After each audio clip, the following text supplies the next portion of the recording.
Hi, my wonderful melons, and welcome to another episode of Melon Retro. Today we will be continuing our gameplay of Stellaris. When we last left off, we had met plenty of other alien civilizations, and the game was starting to ramp up. So let's continue from there.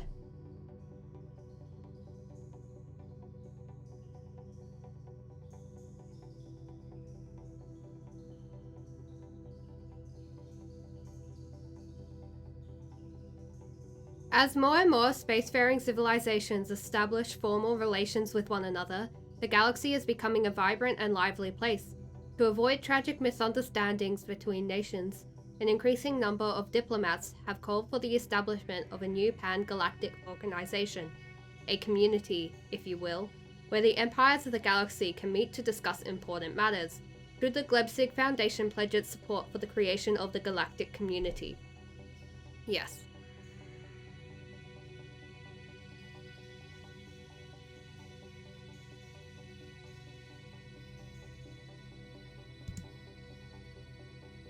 Our researchers have finished investigating the reports of extraordinary free-floating crystal-like objects observed in the Huff system.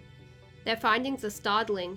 The ship-sized objects and their slightly smaller but equally crystal-like satellites at first appeared inert, but sudden shifts in the orientation relative to our ships and new energy signatures emerging from within the prisms indicate that they are reacting to the presence of Glebsigan ships. The nature and origin of these crystals elude us at present, but there is something in their shape, their pristine angles, that resonates with the Glebsigian soul. The Glebsig Foundation ought to take a step back and observe from a respectful distance.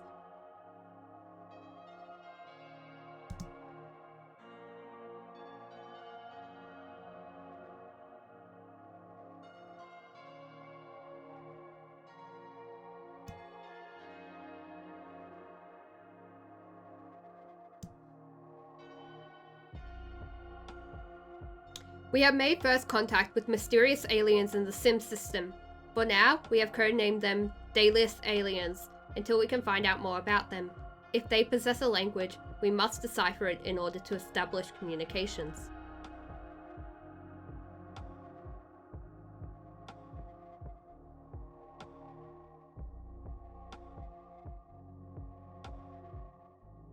The mysterious sighting of an unidentified ship in the Sim system continues to invite speculation.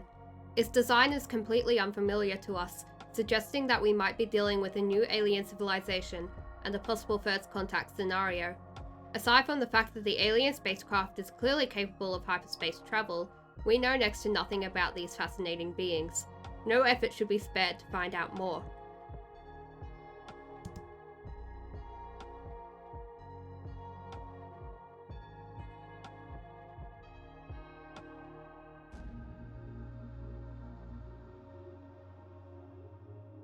This is a historic day. Several of the galaxy's prominent spacefaring empires, including the Glebsig Foundation, have announced the creation of the galactic community.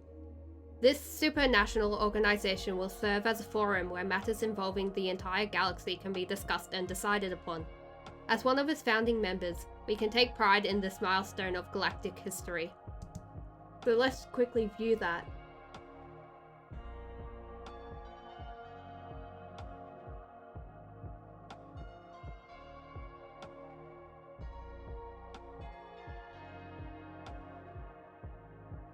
And whereabouts are we? This is where we are. So we're outweighed easily on galactic decisions by even as low down as them. We're the third smallest in the galactic community.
What else has happened here? Pan-galactic recycling initiatives.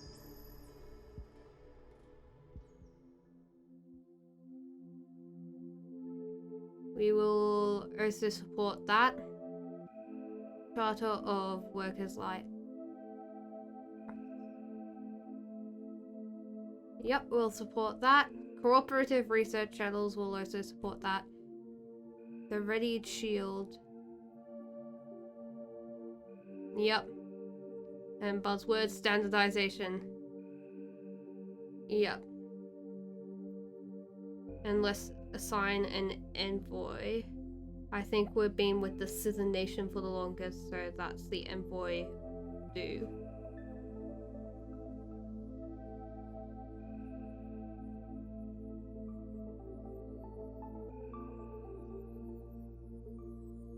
Initiatives that we need to look at. Comfort the Fallen. Yep. And regulatory facilitation. No.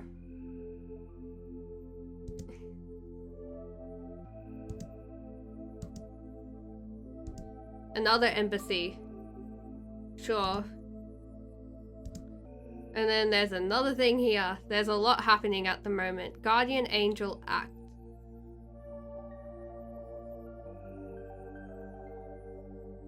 Okay.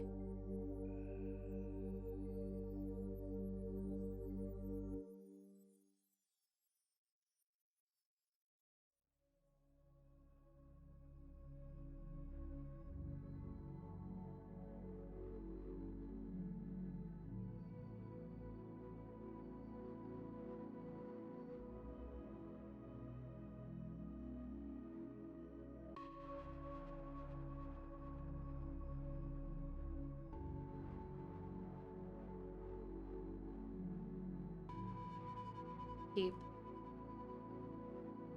those things into account. Following a long period of growing support for the Xeno Rights Coalition, the Penthulan High Kingdom has finally embraced the faction, adopting their core values and policies. As a result of bringing this faction into their government, they have become more outwardly xenophilic. Senate floor is now in session.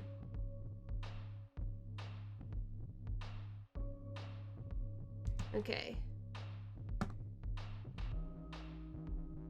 So at the moment we're doing Forum Galactic Market and it looks like it's overwhelmingly in agreement, and we'll see how that goes in a few years.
What's happened here?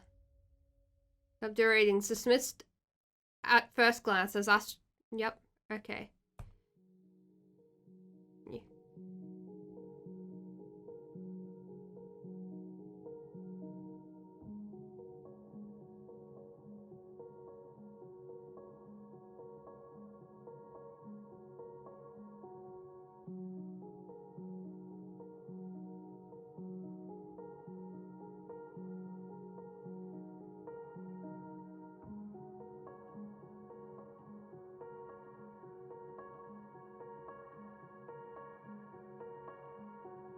De facto galactic trade, unbound by the performance of international diplomacy, has existed since we first discovered that we are not alone in the universe. As new borders are discovered and old ones redrawn across the galaxy, galactic leaders agree that it is time to legitimize this commercial forum so that all may benefit.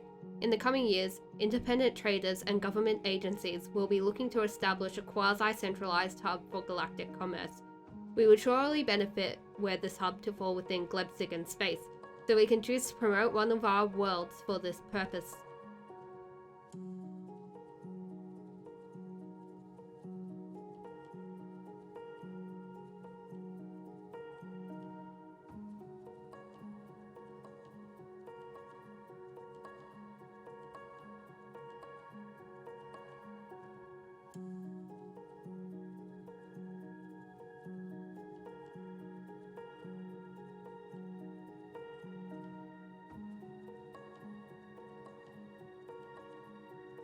Following a long period of growing support for Electoral Freedom Initiative, the Citizen Nation has embraced faction, adopting their core values and policies. As a result of bringing this faction into their government, they have become more outwardly egalitarian.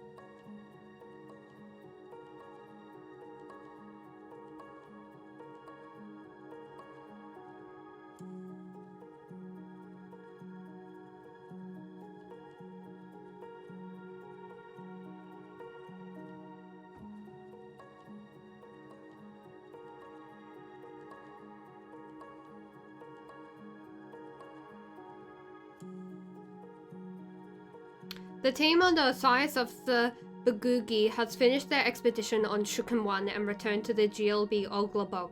Sadly, the wrecked starships on the surface were too badly damaged to recover any useful technologies. These vessels were clearly very advanced, however, and we could gain valuable engineering insights if we analysed the way they were designed. We should consider the construction of a permanent science outpost in orbit.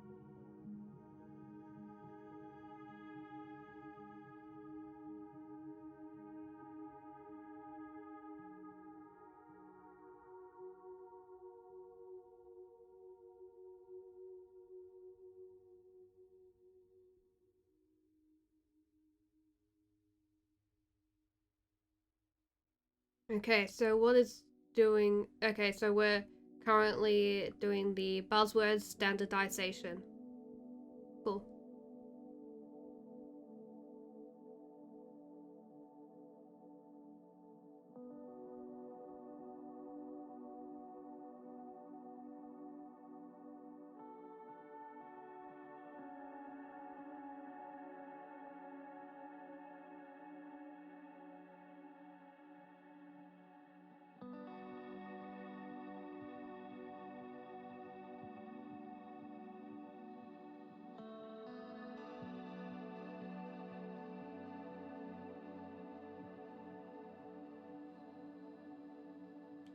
Okay, which new one shall we adopt? I think since we need to prepare to go to war to expand our territory.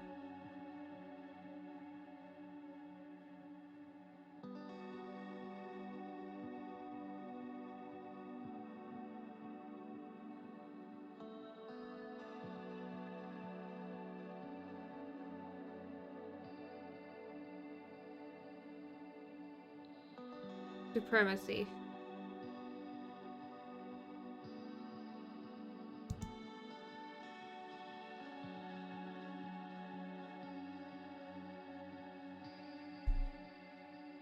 The crystalline entities seem to resonate in response to something, one of their few interactions with their environment.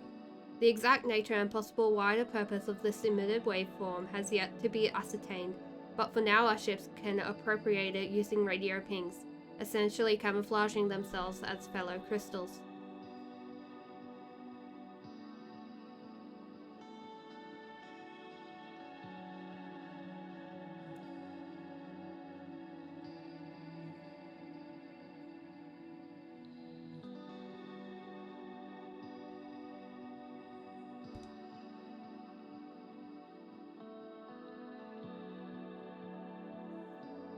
Following a long period of growing support for the Xeno Justice Foundation, The Adnoran Star Alliance has finally embraced the faction, adopting their core values and policies.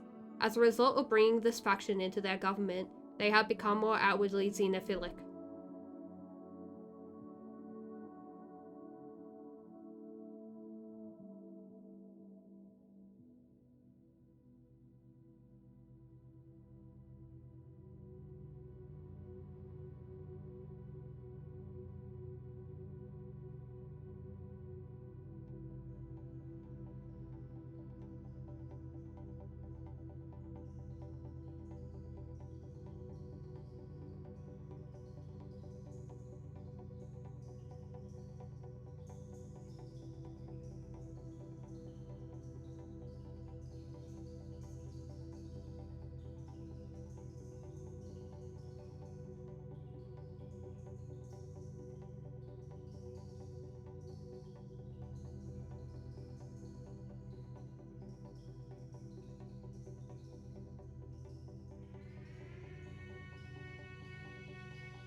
Following a long period of growing support for the Alliance of Spiritual Redemption, the commonality of Lachaks has finally embraced the faction, adopting their core values and policies.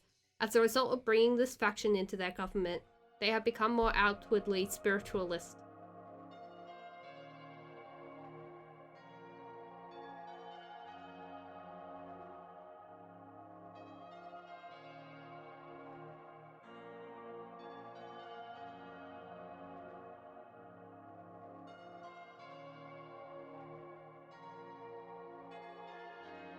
Our colony ship has made a gentle splashdown in the planet-spanning ocean of Groman Prime, just off the shores of a large archipelago. This fertile island chain will serve as an excellent first landing site. The ship has been permanently anchored in preparation for its conversion into the administrative headquarters of the new settlement. Its reactor core is in the process of being removed so that it may serve as the colony's temporary power source. Hundreds of small tents and prefab shelters have sprung up on the island surrounding the former starship's massive hull as colonists begin to disembark in large numbers, the first Glebzig city on an alien world.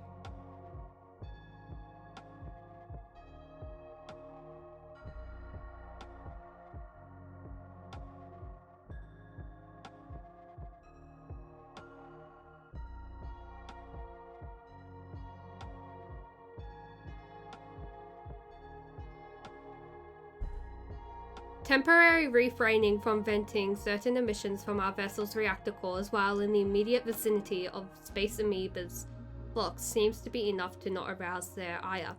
With this new protocol in place, they no longer pose a threat, and we have been able to study them at close range.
Following a long period of growing support for the Xeno Liberty Committee, the Citizen Nation has finally embraced the faction, adopting their core values and policies. As a result of bringing this faction into their government, they have become more outwardly xenophilic.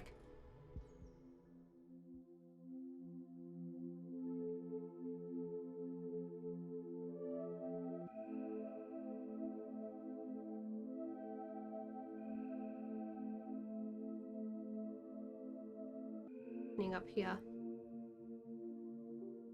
Currently the Senate is in recess, but what else can we support or not support? We spent so much time getting it through, I'd prefer not to have to do all that again.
With the colonization of our third planet in our system in total, we will end that episode there. I hope you enjoyed, and I'll see you in the next episode of Stellaris, my wonderful melons from the 21st century.